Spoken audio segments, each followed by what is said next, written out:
Oh,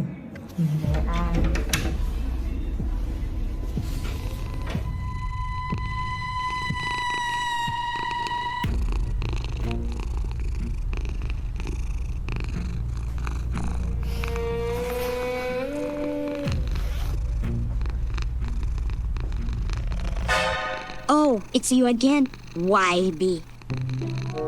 Can't you see I'm creating my own movie here?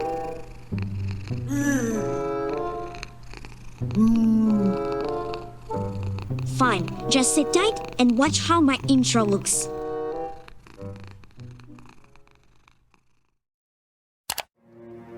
One,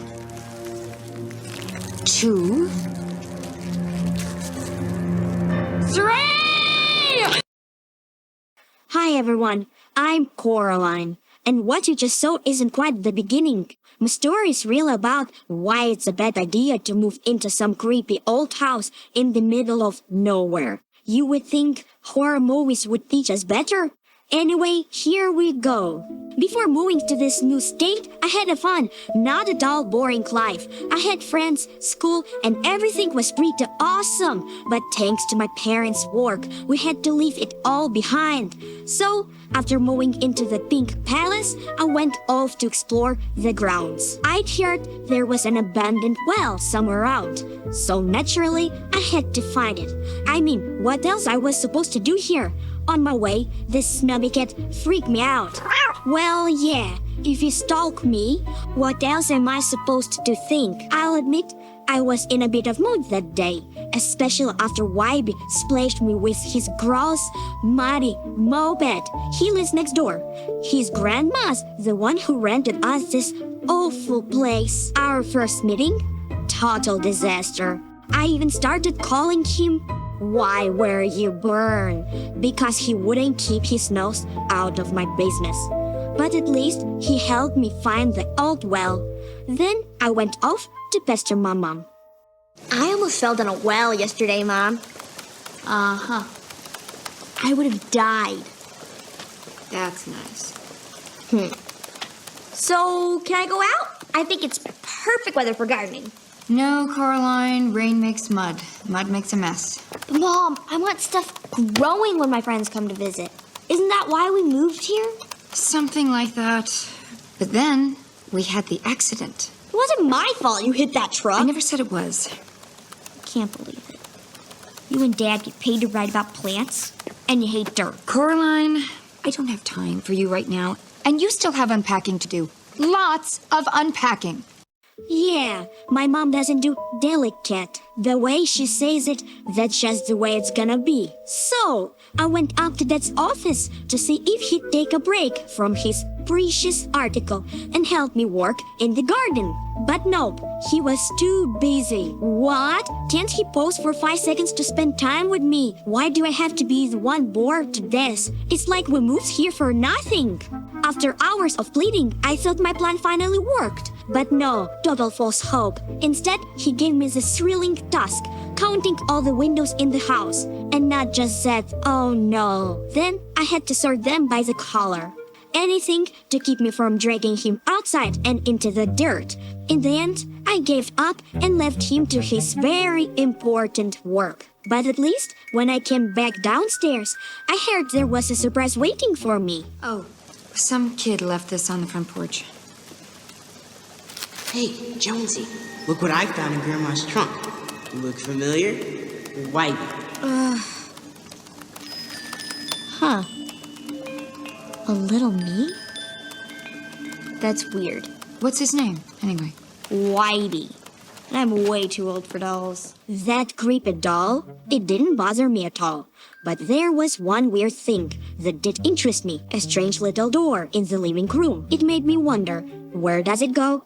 Why it's locked? And where's the key? So I asked, "Mom, what's up with this door? Mom?" And, well, that was pretty much our whole conversation. I promised I would stop bugging her if she'd just open it for me. So she turned the key and we saw nothing. Just a brick wall. I told her it was super weird and maybe, shush! She snapped, going back to her writing. "But you didn't lock it, right?" I asked. From the other room, I heard her annoyed voice, so I left it alone. And then it was dinner time. My least favorite part of the day because Dad cooked.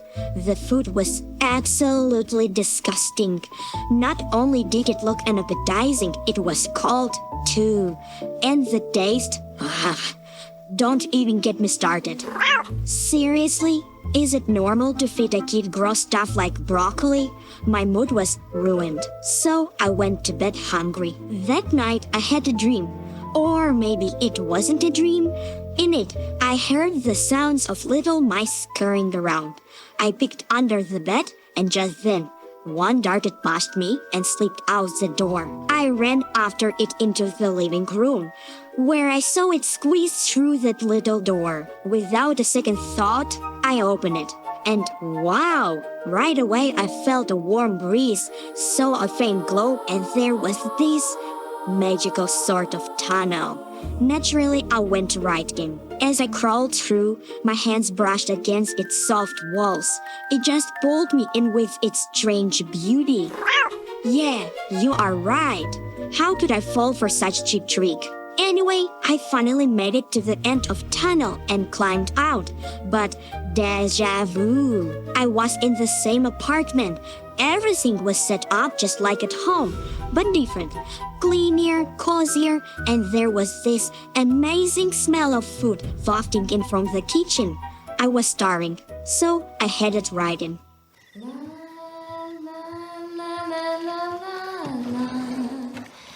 Mom? What are you doing here in the middle of the night? You're just in time for supper, dear. You're not my mother. My mother doesn't have... Buttons? Do you like them? I'm your other mother, silly. Now go tell your other father that supper's ready. Well, go on. He's in his study. I didn't get it at all. I mean, I went upstairs, and there was my dad. Or maybe my other dad, but he was cheerful, and he could actually play the piano, and play it really well. He even sang a little song about how they are always waiting for Coraline. And you know what? It was actually really nice to hear. So, we headed downstairs for dinner. Now, I hope you're not hungry, because this is going to get delicious. The kitchen table was enormous, loaded with all kinds of dishes, appetizers, and sauces. But the roasted chicken, it was impossible to ignore. That spicy oven-baked smell with mashed potatoes and creamy gravy.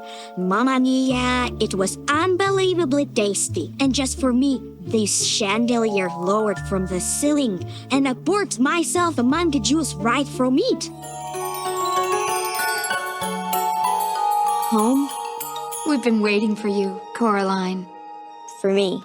Yep, wasn't the same here without you, kiddo. I didn't know I had another mother. Of course you do. Everyone does. Really? Uh-huh. And soon as you're through eating, I thought we'd play a game. You mean like hide and seek? Perfect. Hide and seek in the rain. What rain? I decided that was enough exploring for one day, so I went back to my room before the dream could turn into some kind of nightmare. But as soon as I stepped inside, I kind of wanted to stay. It was amazing! The place was packed with toys, enchanted toys that came to life. Even my friends could talk me through their picture frames. Just unreal. And then other mother handed me some ointment for my poison oak burn, and I fell asleep. When I woke up, I saw the ceiling right away. Only it was all correct. It was a dream. A beautiful, unrealistic dream. But weirdly enough, my burn from the poison oak was gone. Just to be sure, I went and checked the door. And yep, I saw the wall. So I just turned around and headed to breakfast, feeling a little gloomy. It was incredibly real, Mom. Only you weren't really you were my other mother.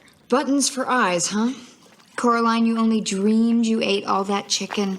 Take your multivitamin, at least. You were in the dream too, Dad. You had wild-looking pajamas and orange monkey slippers.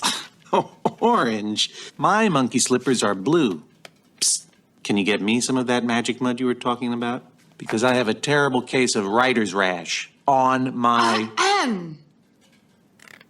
Mom was all grumpy and told Dad to get back to work. Then suggested I go downstairs and entertain Miss Pink and Miss Forcible with my stories. Entertain them? I said, Mom, those two aren't exactly all there. She just raised her eyebrow and went, exactly. I mean, seriously? What would you do if your mom kept acting like all your stories were pointless nonsense? Like she couldn't wrap her head around the idea of imagination. I went outside where it was raining, as usual, and saw a bundle of mail by the door. I picked up and realized it was for Mr. Babinski, the neighbor we never see. Lucky for me, because his mail reeked of moldy cheese. It was disgusting. I trudged upstairs to his door, knocked, and asked if anyone was home. No answer. Then, out of nowhere, the door creaked open, and no one. Just an empty doorway.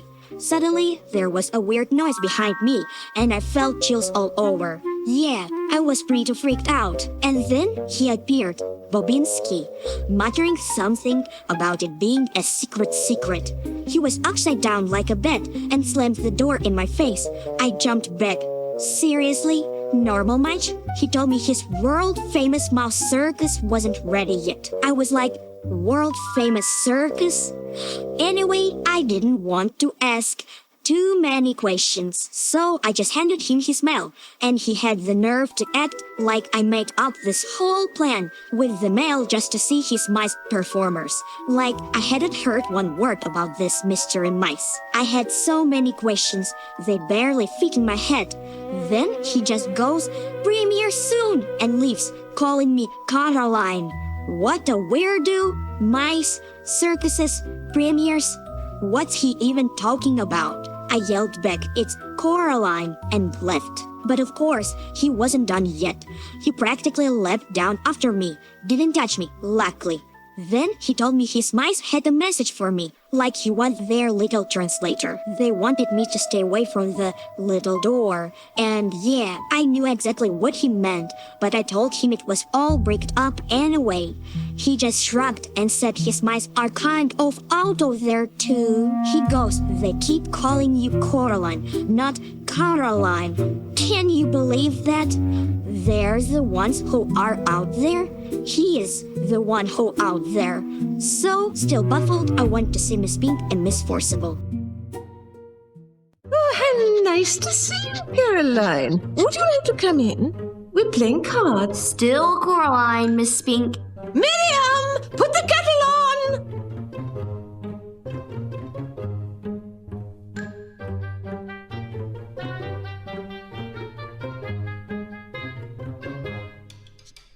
April, I think you're being followed. It's the new neighbor, Miriam. Caroline. She'll be having the oolong tea. No, I'm sure she'd prefer jasmine. No, oolong. Ah, jasmine it is then. I sat down on their couch and just froze. Lined up on the shelves were stuffed dogs. Real dogs. It was awful. Miss Pink cheerfully explained that they were her sweet departed angels, and they just couldn't bear to part with them. Then Miss Forcible came over with tea and candies. So I reached for one, but they were clumped together like they'd been licked by dogs. Who even knows how long they'd been sitting there? I tried to grab at least one, but it slipped right out of my fingers and somehow ended up stuck to the ceiling. Then Miss Pink said she wanted to show me something. I'll read them if you like. Read what? Oh, your tea leaves, dear. They'll tell me your future. Drink up then, go on. No, not all of it, not all of it. That's right. Now hand it over.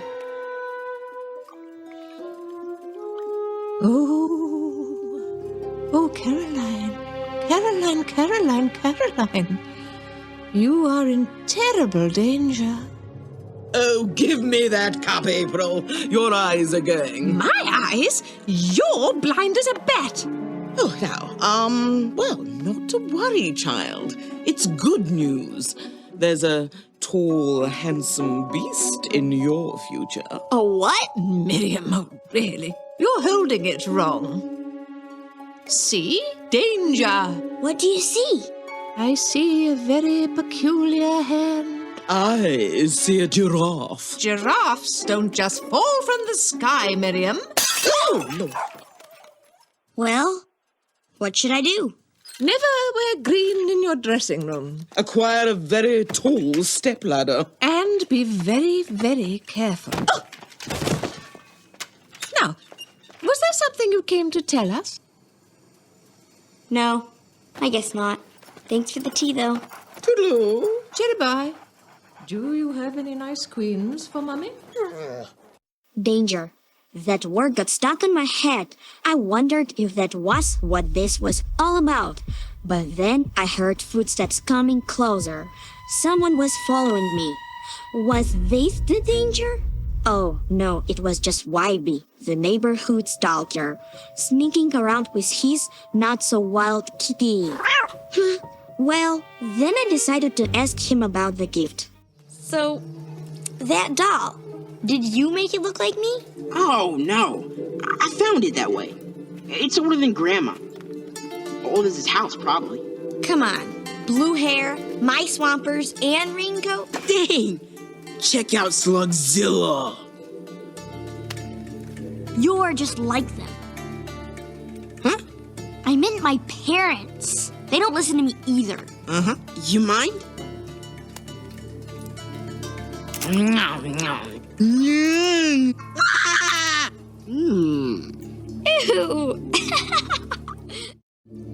You know, I've never been inside the Pink Palace. You're kidding.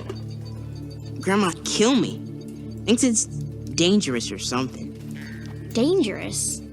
Well, she had a twin sister. So? When they were kids, Grandma's sister disappeared. She says she was stolen. Stolen? Well, what do you think? I don't know. Maybe she just ran away. Look, I gotta go. Wait a minute!